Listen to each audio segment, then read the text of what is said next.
There are places in the universe where silence is not simply quiet. It is almost a form of space itself, a wide, dark, patient stillness stretching between worlds, between stars, and between galaxies. On Earth, silence is never truly silent. Even in the calmest room, there is always something. The soft movement of air, the distant vibration of a road, the gentle rhythm of your own breathing, the faint electrical hum of a house at night, the tiny creaks of wood, glass, walls, and pipes slowly adjusting to temperature. Earth is alive with sound. The ocean moves, leaves tremble, clouds pass overhead, animals call in the distance, rain taps against windows, wind presses softly against the corners of buildings. Even deep underground, the planet itself murmurs with subtle waves, shifting stone, flowing water, and the distant memory of earthquakes moving through its interior. But beyond Earth, something changes. The farther we drift from air, water, forests, cities and oceans, the more sound begins to disappear. Not because space is lifeless, not because nothing is happening, but because sound, as we know it, needs something to move through. It needs air, or water, or rock. It needs particles bumping into one another, carrying pressure from one place to the next. In the near vacuum of space, the particles are spread so thinly that ordinary sound has no easy path to travel. A bell could shake, a spacecraft could vibrate, a planet could tremble, but without a surrounding medium dense enough to carry those vibrations to your ear, the sound would not move outward in the familiar way. And so the universe becomes quiet, not empty, not inactive, quiet. The stars burn in silence, the planets turn in silence, comets fall inward through silence, galaxies slowly bend around one another in silence. The universe is filled with motion, energy, magnetism, radiation, plasma, gravity, and light.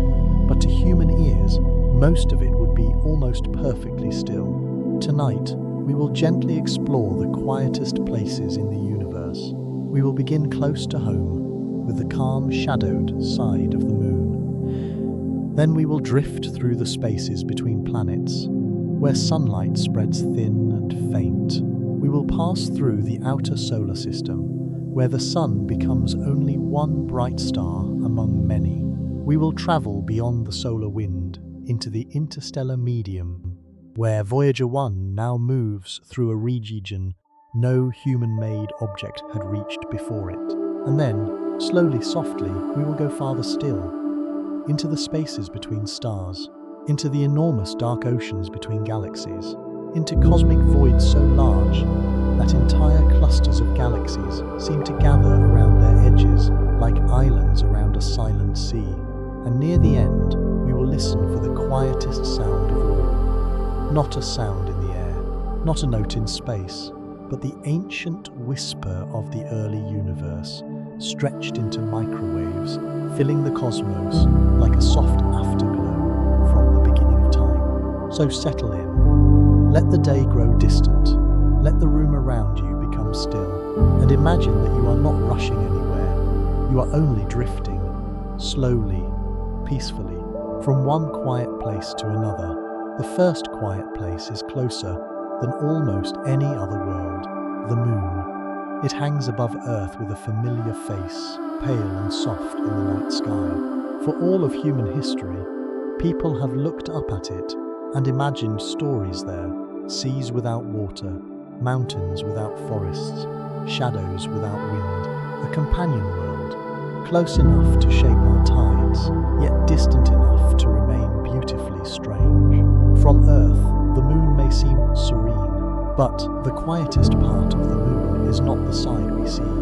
It is the far side, the side that always faces us away from Earth. The moon is tidally locked to our planet, which means the same lunar hemisphere always looks toward us. As the moon orbits Earth, it rotates at just the right pace to keep one face turned in our direction. The far side is not always dark, as people sometimes imagine. It receives sunlight, just like the near side, It has days and nights, sunrises and sunsets, long shadows and bright plains, but it is hidden from Earth, and that makes it special.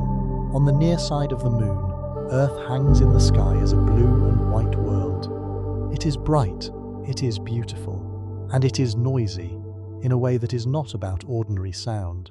Earth is surrounded by radio signals, human-made transmissions, radar, communication satellites, broadcasts, navigation systems, a vast, invisible glow of electromagnetic activity, spreading outward from our technological civilization. To our eyes, the night sky may look quiet, but to a radio telescope, Earth can be loud. The far side of the moon is different.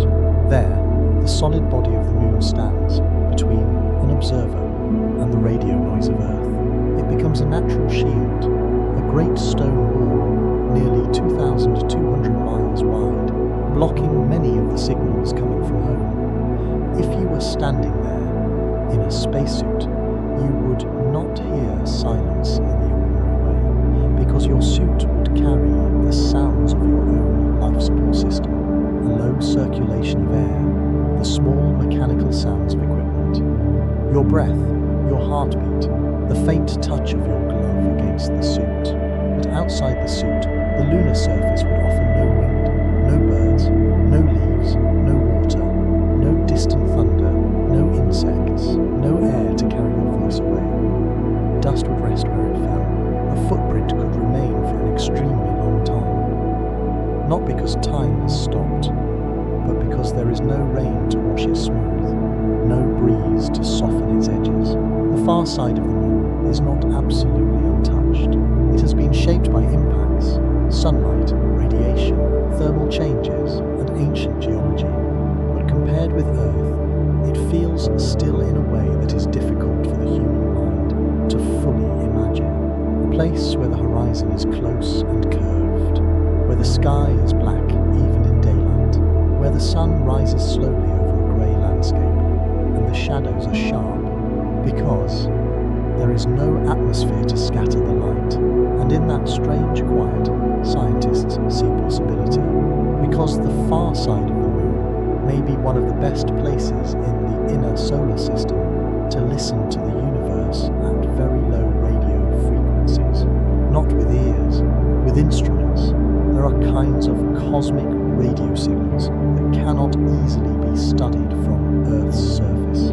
Our atmosphere blocks some of them. Human technology interferes with others. But from the radio-quiet far side of the moon, future telescopes might someday study signals from the early universe, from solar activity, from distant planets, and perhaps from periods of cosmic history that are difficult to observe any other way. It is a beautiful thought. The quietest place near Earth may also be one of the best places to hear the oldest stories, and this is often how silence works in science.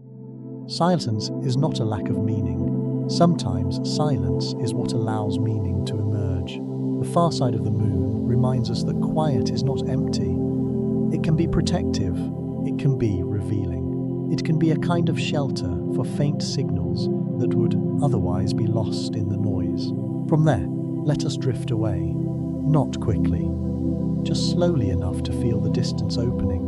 Imagine rising from the moon's far side, leaving behind the grey plains and cratered highlands. The moon grows smaller beneath you. Earth appears beyond the lunar edge, a glowing blue sphere wrapped in clouds and ocean. It is beautiful, bright, and alive.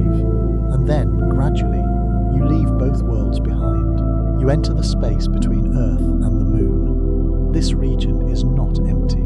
It is crossed by sunlight, magnetic fields, particles from the sun, dust, spacecraft, and the gravitational pull of two worlds constantly shaping one another's motion. Yet compared to any place on Earth, it is deeply quiet.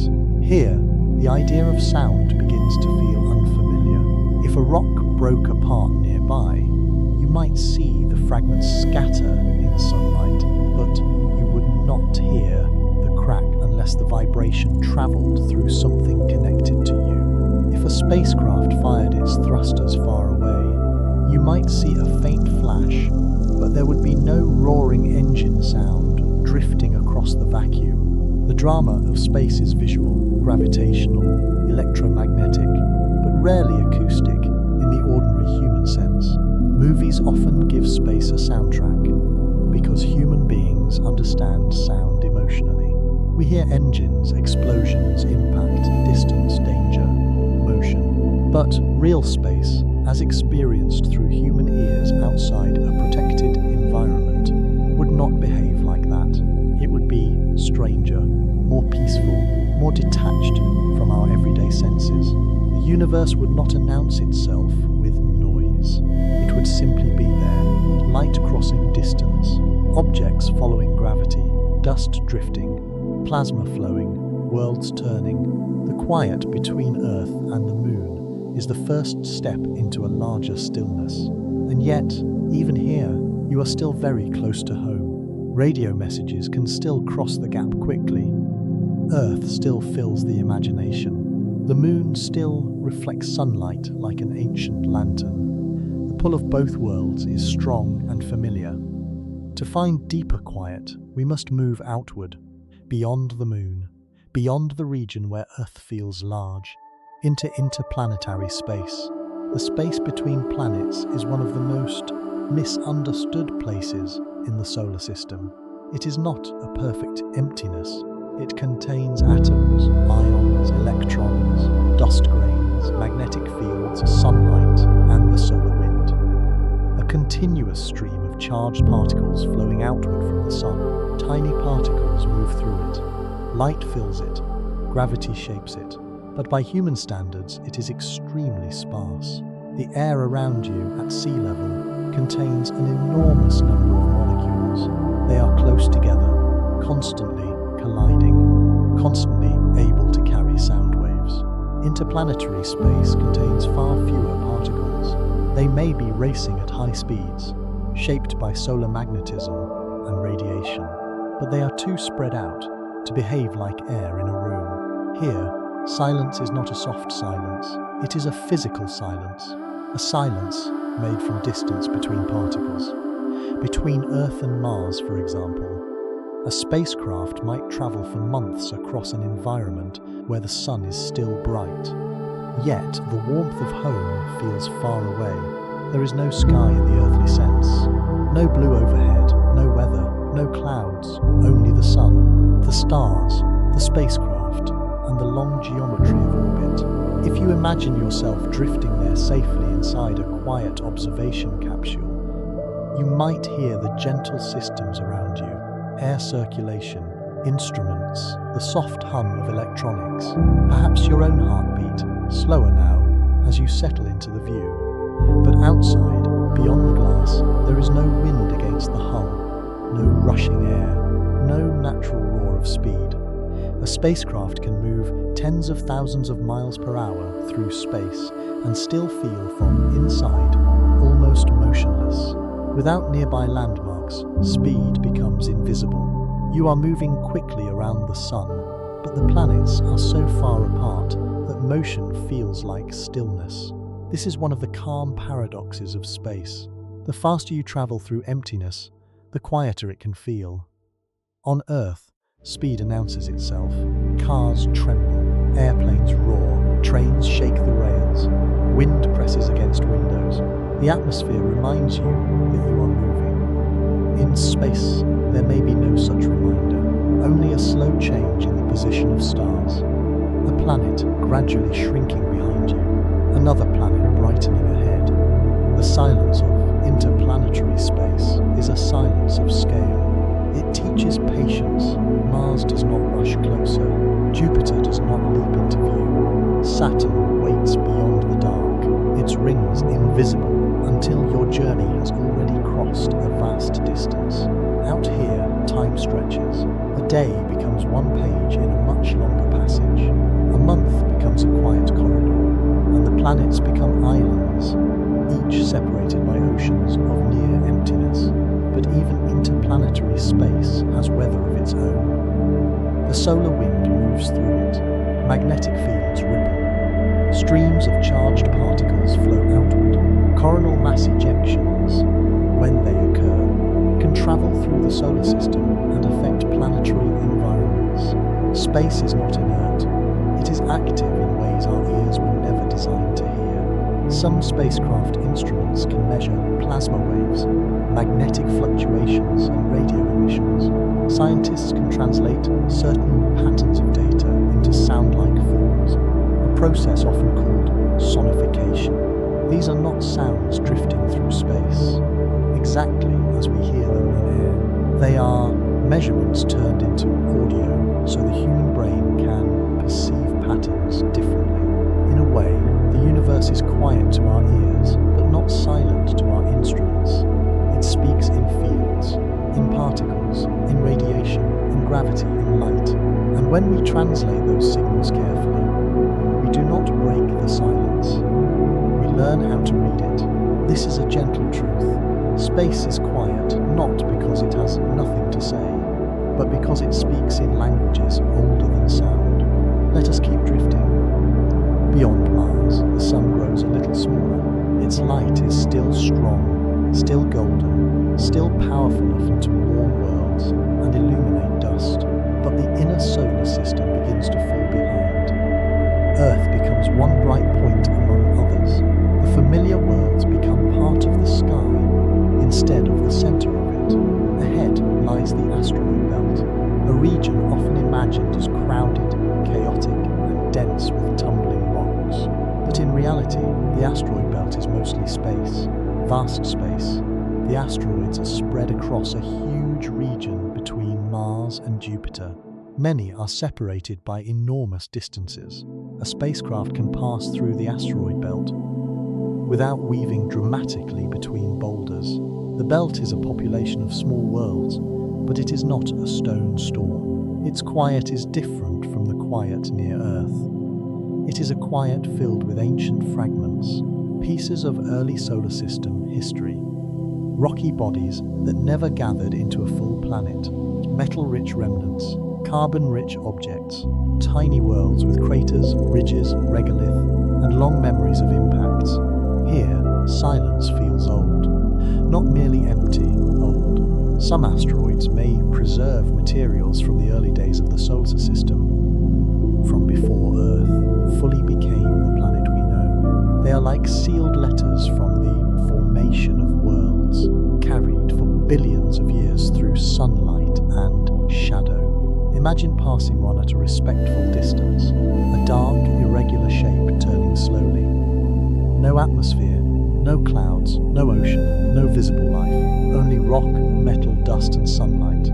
Its surface may have known countless sunrises, each one silent. It may have drifted for billions of years, with almost no change, except for the occasional impact, the slow heating and cooling of day and night, and the subtle pull of gravity from planets passing far away. On Earth, we measure time in voices, seasons, footsteps, and weather. On an asteroid, time may be measured in rotations, in impacts, in the slow alteration of minerals by radiation and micrometeorites, in orbits repeated again and again around the Sun. The asteroid belt reminds us that quiet can hold history.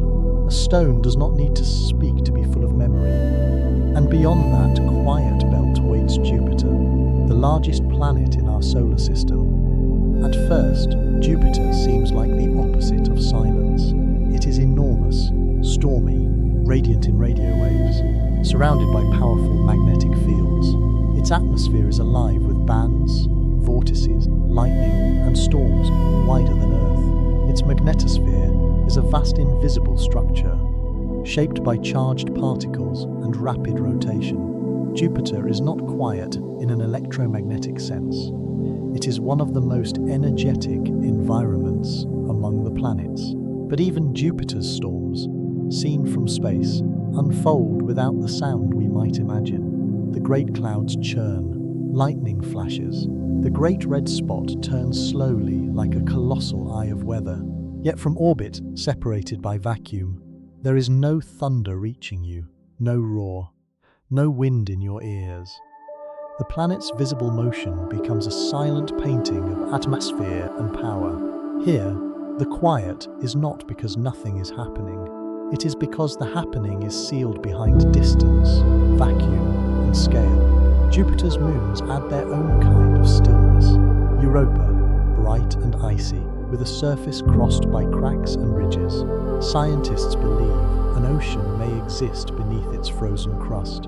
If that ocean is there, it would be hidden from sunlight, held in darkness beneath ice, warmed by tidal flexing from Jupiter's gravity, a buried ocean in space, not silent in a physical sense perhaps. Ice may shift, water may move, the moon may flex, but from above, Europa appears calm, pale, and smooth compared with many cratered worlds. Its surface is quiet like a frozen lake beneath starlight. Ganymede, the largest moon in the solar system, has its own magnetic field. Callisto is ancient and heavily cratered, preserving a surface that has changed less dramatically than some neighbouring moons. Io, by contrast, is volcanically active, reshaped constantly by eruptions driven by tidal heating. So even around Jupiter, silence is not uniform. Some places are quiet on the surface, some are quiet to the ear, but active to instruments. Some look still, while powerful processes continue below. This is one of the deeper lessons of the quiet universe. Stillness does not always mean inactivity. A sleeping world may contain hidden motion. A dark moon may hold an ocean. A silent planet may be singing in radio waves. A black sky may be filled with invisible particles. The more carefully we explore, the more we learn that silence has layers. Let us pass Jupiter now, gently, as its bands fade behind us. The Sun continues to shrink. Saturn comes into view. Few places in the solar system feel as peaceful, at least from a distance, as Saturn, a pale golden world surrounded by rings so broad and delicate that they seem almost unreal. The rings look solid from far away, but they are made of countless particles, mostly icy fragments, from tiny grains to larger chunks. Each one follows its own orbit, together forming bright bands, gaps, waves, and structures shaped by gravity. If you were to drift near Saturn's rings, safely and slowly, you would not hear them as music. There would be no gentle chime of ice, no crystalline ringing, no whispering halo. The particles are separated by vacuum. They orbit in silence. They catch sunlight in silence. They cast shadows on the planet in silence. And yet, visually, Saturn's rings feel almost musical. They create rhythm without sound, pattern without voice, a composition made of gravity. Saturn's quiet is elegant. It is the silence of order emerging from countless small motions. The rings are not frozen in place. They are dynamic. Particles collide, moons carve gaps, resonances create waves. Gravity writes structure into ice. But from a distant viewpoint, the whole system appears calm. A planet surrounded by a luminous, flat, glowing disk. Like a thought held gently in the dark, beyond Saturn, the solar system becomes even more spacious. Uranus and Neptune move in colder, farther orbits, each one so distant that sunlight arrives weakened but still present. The sun from Neptune is much dimmer than it is from Earth, but it is not gone. It still shines. It still defines day. It still holds the planet in orbit. Neptune is a blue world with strong winds in its atmosphere, but from outside, again, there is no sound from crossing the vacuum toward you. You might see bright clouds, dark storms, and the curve of a distant planet turning in sunlight. But the experience would be quiet. Triton, Neptune's large moon, is one of the coldest known large bodies in the solar system. Its surface is made of frozen materials, including nitrogen ice. It has geyser-like activity in some regions, and its orbit suggests a complicated past, possibly as a captured object from the Kuiper belt. But imagine Triton from far above, a faint moon around a far blue planet, the sun small but steady, the stars sharp, the darkness wide. Here, quiet begins to feel less like the absence of Earth and more like the natural condition of deep space. Earth was the exception. Earth was the noisy place, the warm place, the place of air, water, forests, storms, voices, engines and waves. Out here, quiet is normal, and the farther we go, the more the sun becomes just one participant in the larger night. Beyond Neptune lies the Kuiper Belt, a region of icy bodies, dwarf planets, and ancient remnants from the outer solar system. Pluto moves here, along with other distant worlds and smaller icy objects. Their orbits are long, their sunlight is faint. Their years can last centuries. Their surfaces are cold, shaped by ices that would be gases or liquids in warmer places closer to the sun. Pluto surprised scientists when New Horizons flew by in 2015. Instead of a simple frozen relic, it revealed a varied world with mountains, plains, glaciers of nitrogen ice, and signs of geological complexity. Even far from the sun, small worlds can be active in slow and subtle ways. This is important. Quiet does not mean simple. Distance does not mean uninteresting. The outer solar system is not just a frozen edge. It is a library of ancient materials and slow processes. A place where sunlight is gentle and time moves in long arcs. Imagine standing on a distant Kuiper Belt object, safely within a suit, looking up at the sky. The sun would be a very bright star, but not a blazing disk like it appears from Earth. It would not warm your face in the familiar way. The landscape might be made of dark organic-rich materials, ice, and ancient dust. Shadows would be long, the horizon small, the stars always present. There would be no wind, no rain, no open water, no atmospheric song, only your equipment, your breath. And beyond that, a quiet so deep it would seem less like silence and more like distance made visible. In such a place, human time feels small. A lifetime is brief compared with one orbit of some distant object. A night on Earth is only a flicker. A century becomes a small measure. The Kuiper Belt asks us to slow down, to think in orbits, to imagine sunlight traveling for hours before touching ice, to understand that the solar system does not end abruptly, but fades outward gradually into a more diffuse realm. And then, farther still, we approach a boundary that is not a wall, the heliopause. The sun is not only a sphere of light and heat, it also sends out the solar wind, a flow of charged particles that expands through the solar system. This wind creates a vast bubble around the sun, called the heliosphere. Inside it, the sun's influence shapes the space environment. Outside it lies the interstellar medium, the thin material between stars. The heliopause is where the outward pressure of the solar wind gives way to the surrounding interstellar environment. It is not a solid surface. No spacecraft would strike it. It is a transition, a change in particles, a change in magnetic conditions, a subtle frontier between the sun's domain and the wider galaxy. In 2012, Voyager 1 crossed into interstellar space, a small human-made machine launched in 1977, traveling year after year, decade after decade, beyond Jupiter, beyond Saturn, beyond the planets, beyond the main region of the solar wind. It did not leave the sun behind completely.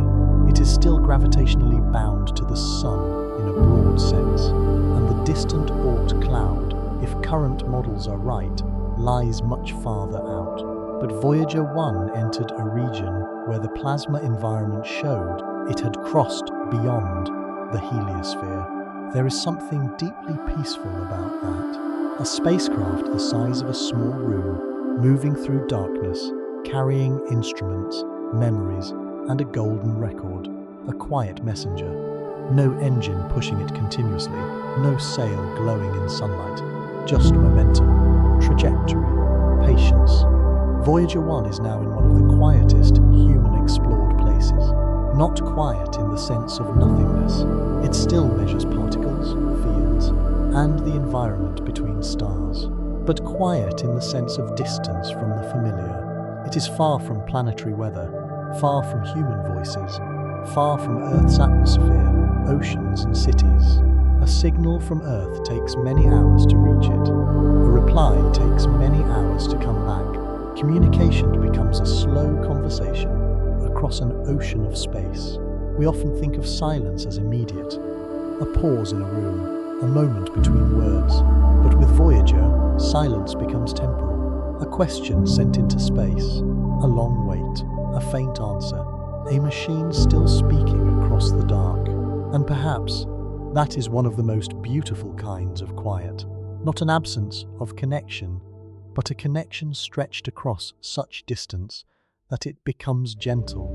Voyager reminds us that silence and loneliness are not the same thing. Something can be far away and still be part of our story. Something can drift into interstellar space and still carry the touch of human hands.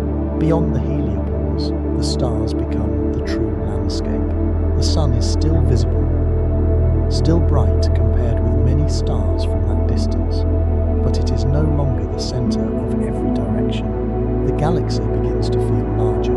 Other suns, once background points, become destinations in principle, even if they are unimaginably far away. The space between stars is called interstellar space.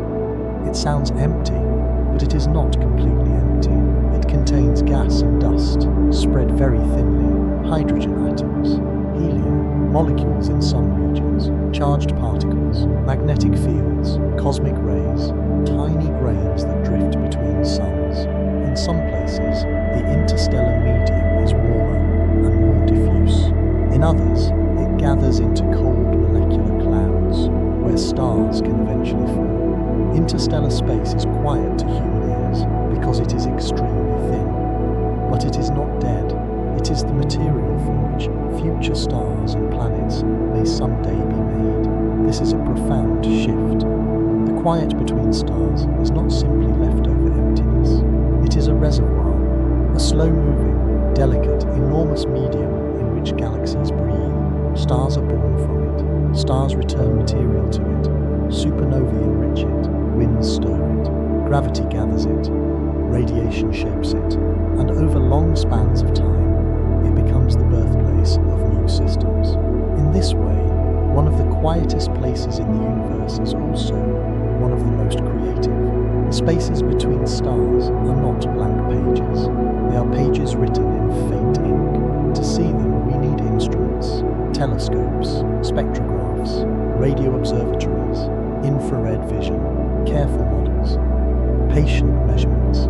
Some interstellar clouds are dark because they block visible light from stars behind them. Others glow because nearby stars excite their gas.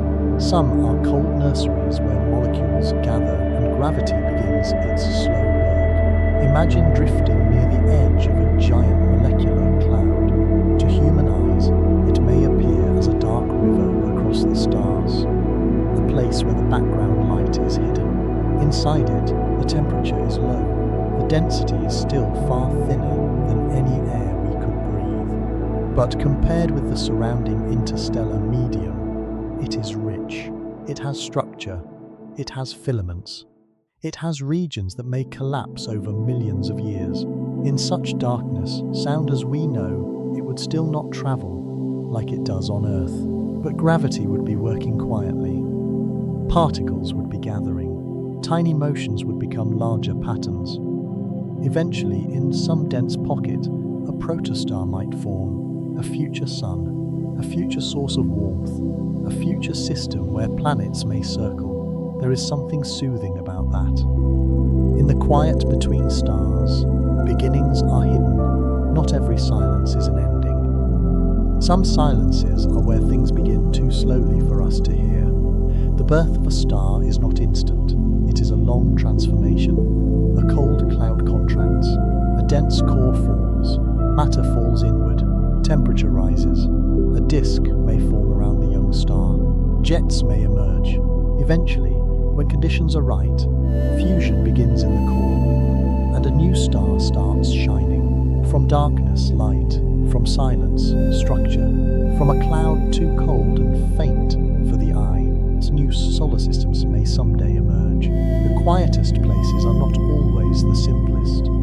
Sometimes they are the deepest. Now let us drift out of the Milky Way, at least in imagination. Not because a spacecraft can easily do this.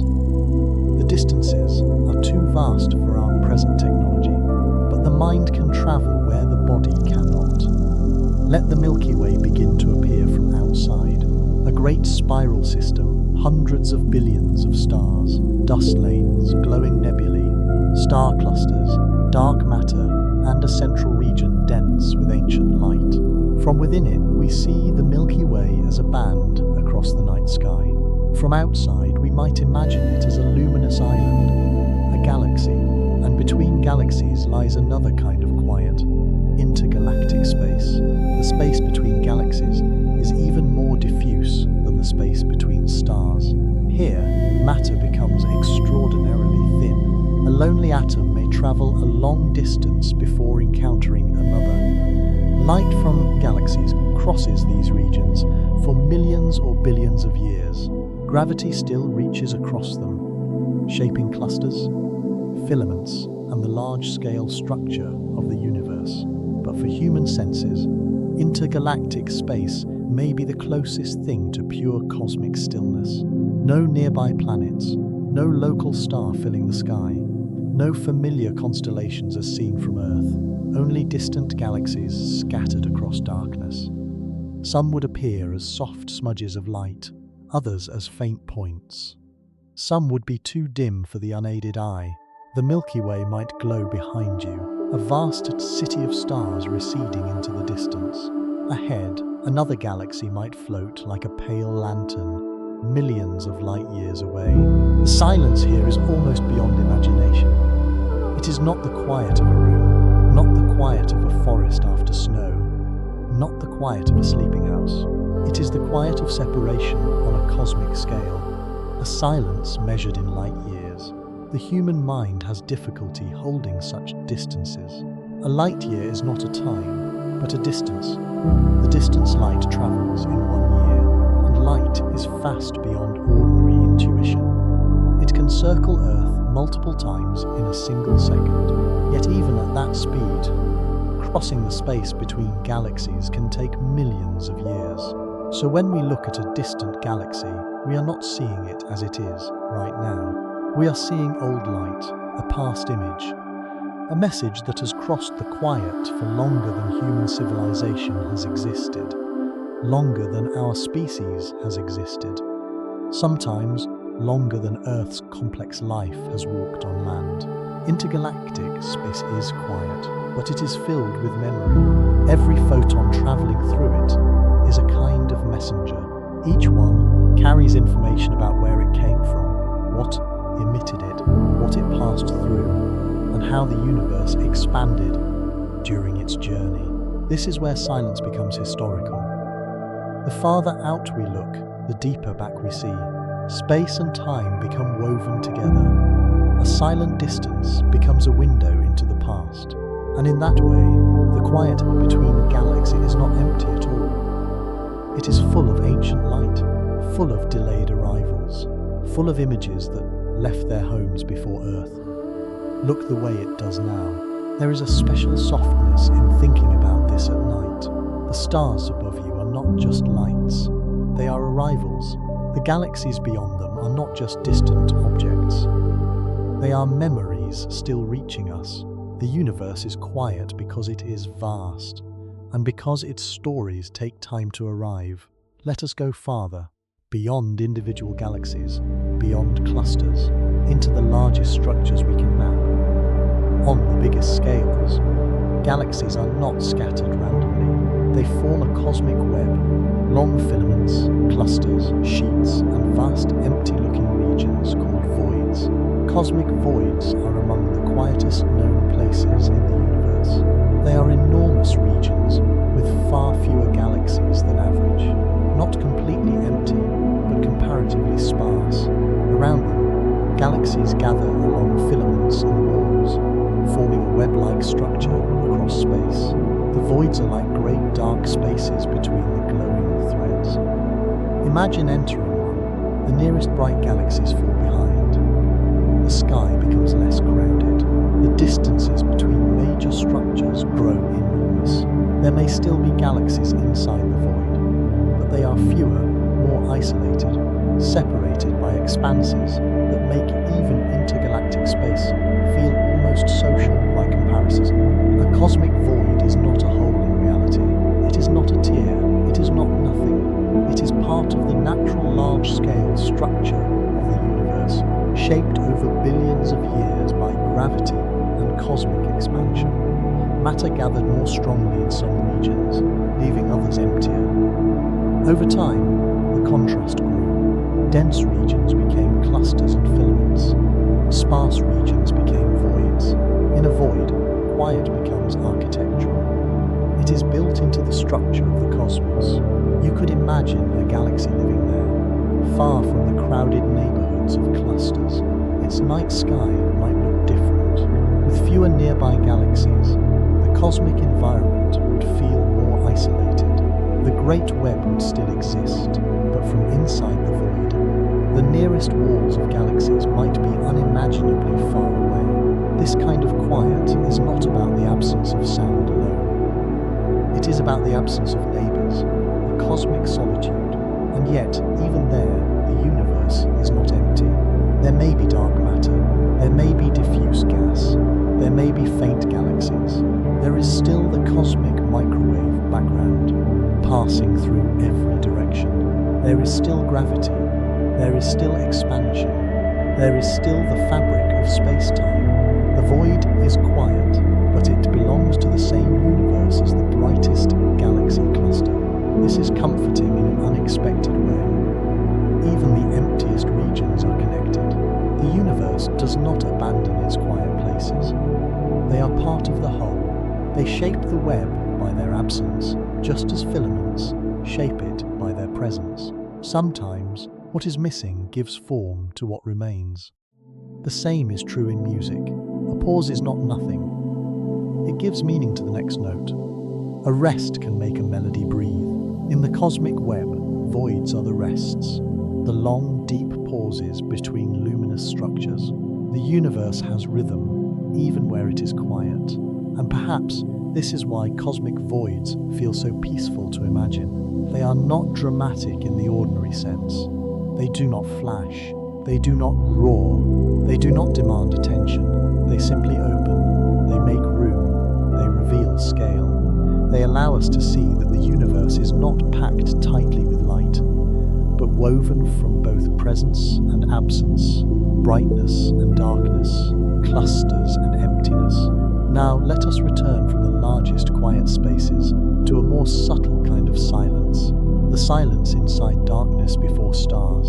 In the early universe, after the first atoms formed, but before the first stars ignited, there was a period sometimes called the Cosmic Dark Ages. The universe had cooled enough for light to travel freely, leaving behind what we now observe as the cosmic microwave background. But the first stars had not yet filled the cosmos with their light. Matter existed. Hydrogen and helium drifted through expanding space. Gravity was beginning to amplify tiny density differences. But there were no shining stars yet. No galaxies like ours, no planets, no moons, no blue worlds, no eyes to see. This is not a silence we can visit. It is a silence in time, a chapter of cosmic history. The universe was young, dark, and changing slowly. The seeds of future structure were already present. Tiny variations in density, visible in the cosmic microwave background, would eventually grow under gravity. Gas would gather, the first stars would form. Their light would begin transforming the universe around them. But before that happened, there was darkness. Not emptiness, not meaninglessness, awaiting darkness. The universe holding its breath, in a poetic sense, before the first stars. Of course, we should be careful with language here. The universe does not wait with intention. It does not plan. It does not know what it will become. But from our human viewpoint, Looking back through science, the early dark ages can feel like a profound pause between the first free light and the first stellar dawn, a quiet interval. And perhaps one of the great goals of future astronomy is to understand this interval better. What were the first stars like? When exactly did they form? How did they gather into the first galaxies? How did their light change the surrounding gas? How did the simple early universe become the rich cosmic web we see today? These questions are not answered by speculation alone. They require observation, modeling, careful measurement, and new instruments. Some of the fainter signals from that period may be extremely difficult to detect from Earth because of our atmosphere and radio noise. This is one reason the far side of the moon is so interesting for future low-frequency radio astronomy. And so, in a beautiful loop, we return to the moon. The quiet far side near Earth may help us study the ancient quiet before stars. A quiet place in the present may help reveal a quiet time in the past. This is the kind of connection that makes science feel almost poetic. The moon becomes more than a world. It becomes a listening post, a shielded place from which we may one day hear, through instruments, the faint traces of a universe before starlight. Not hear as ears hear, but detect, translate, understand. The deeper we go into silence, the more we discover that silence has records. The universe keeps memory in light, in radio waves, in chemical elements, in the motions of galaxies, in the faint glow that fills all space. Which brings us now to one of the quietest signals in existence. The cosmic microwave background. It is not sound, it is light, ancient light, the oldest light we can observe. It comes from a time when the universe became transparent, when electrons and protons combined into neutral atoms and photons could finally travel freely through space. Over billions of years, as the universe expanded, that light stretched into microwave wavelengths. Today, it fills the universe in every direction as a nearly uniform glow, with tiny variations that reveal the seeds of cosmic structure. The cosmic microwave background is everywhere, around Earth, between planets, between stars, between galaxies, inside voids. It is one of the most profound, quiet presences in the cosmos. You cannot see it with your eyes. You cannot hear it with your ears. But instruments can measure it. And when scientists map its tiny fluctuations, they are reading a message from the early universe. A message from a time before galaxies, before stars like the sun, before Earth, before oceans, before life, before sleep. It is difficult to imagine anything quieter and more ancient, not because it is completely absent, but because it is so faint, so evenly spread, so old, and so gentle in its arrival. Everywhere we go in this imagined journey, the cosmic microwave background is there, on the far side of the moon, in interplanetary space, near Saturn's rings, beyond Neptune, around Voyager 1, between stars, between galaxies, inside voids. It is a kind of cosmic nightlight, though far too faint and cold for ordinary vision, a soft remnant of the universe's early glow. It tells us that even the deepest quiet is not disconnected from the beginning. The silence around us has history. The darkness has temperature. The emptiness has structure. The universe remembers. Now, as we move through these quiet places, it is worth asking a gentle question. Where is the quietest place? Is it the far side of the moon, shielded from Earth's radio noise? Is it a drifting spacecraft between planets? Is it a shadowed crater near a lunar pole? Is it the space beyond Neptune, where the sun is small? Is it interstellar space, where Voyager travels through the galaxy's thin medium? Is it a cosmic void, where galaxies are few and distances become almost unimaginable? Or is the quietest place not a location at all, but an era, the cosmic dark ages before the first stars? The answer depends on what kind of quiet we mean.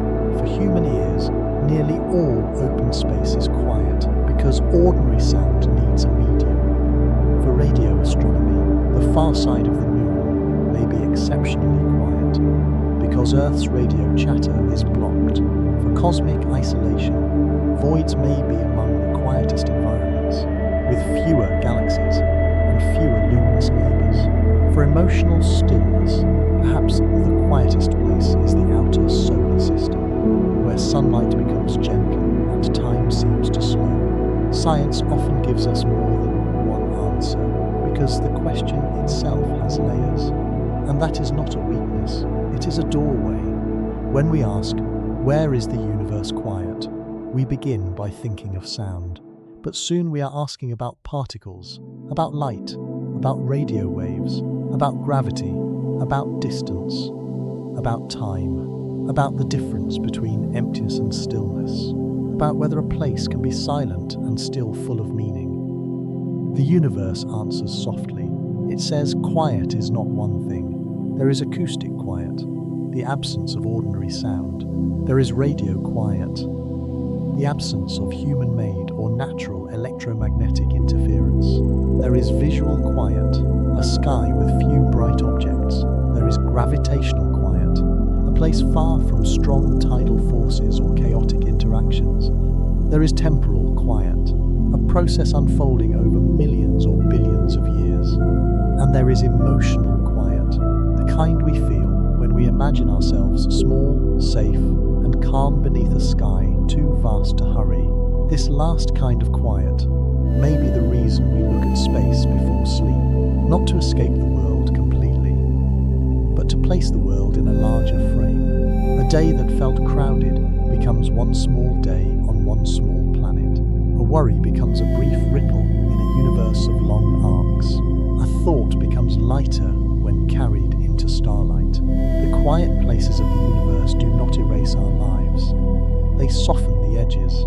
They remind us that not everything moves at the speed of human concern. Some things drift, some things orbit, some things glow for billions of years. Some things wait in darkness until gravity gathers them into light. And some things, like the far side of the moon, are quiet enough to help us hear what would otherwise be hidden. Let us imagine returning there one more time. The far side of the moon, a future radio telescope, rests in a crater, its delicate antennas spread across the surface. There are no city lights, no atmosphere, no wind moving across the regolith. Earth is hidden behind the lunar horizon, blocked by stone. Above, the stars are steady. The telescope listens, not with ears, with patient electronics. It searches for faint radio signals from the early universe. Signals so delicate that they could be overwhelmed by the noise of modern civilization. It waits through the long lunar night under a black sky, while the moon itself becomes a shield. Somewhere in the data, perhaps, there may be traces of the time before the first stars, a period when the universe was dark, simple, and quietly preparing for everything that would follow. Imagine that. A silent instrument on a silent world, searching for the memory of a silent age. This is not science fiction in spirit, even if the exact future designs are still developing. It is the natural direction of curiosity.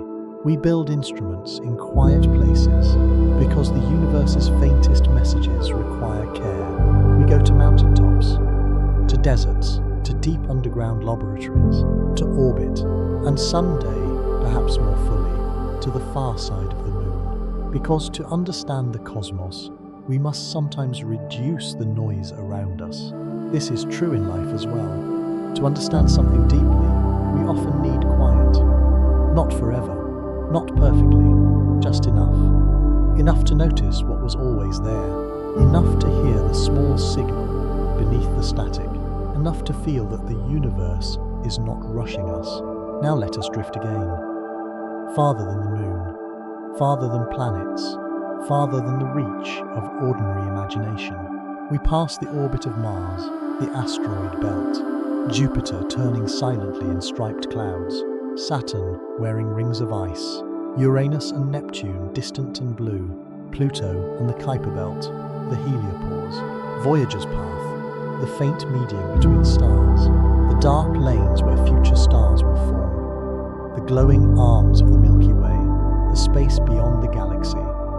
The web of galaxies, the voids, the ancient microwave glow, each place quieter than the last in one way, and more meaningful in another. And now, in this slow journey, we can understand something important. The universe is not quiet because it is empty. It is quiet because it is vast. It is quiet because its distances are enormous, because many of its messages travel not as sound, but as light, because its deepest changes unfold over timescales far longer than a heartbeat, longer than a human life, longer than the rise and fall of civilizations. The universe does not need to be loud to be alive with process. It does not need to shout to be profound. Stars form quietly in dark clouds. Planets orbit quietly around distant suns. Galaxies turn quietly over hundreds of millions of years. Light travels quietly across the cosmic web, and in the background of everything, the oldest observable light continues to arrive. Soft, faint, steady. A reminder that the beginning is not gone. It is stretched around us, everywhere. As you rest here, on Earth, surrounded by the small sounds of night, you are still part of that same universe.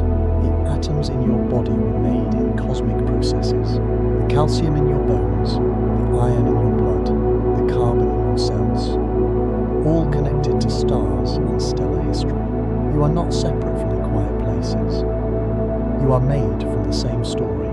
Your breath belongs to Earth. Your body belongs to chemistry.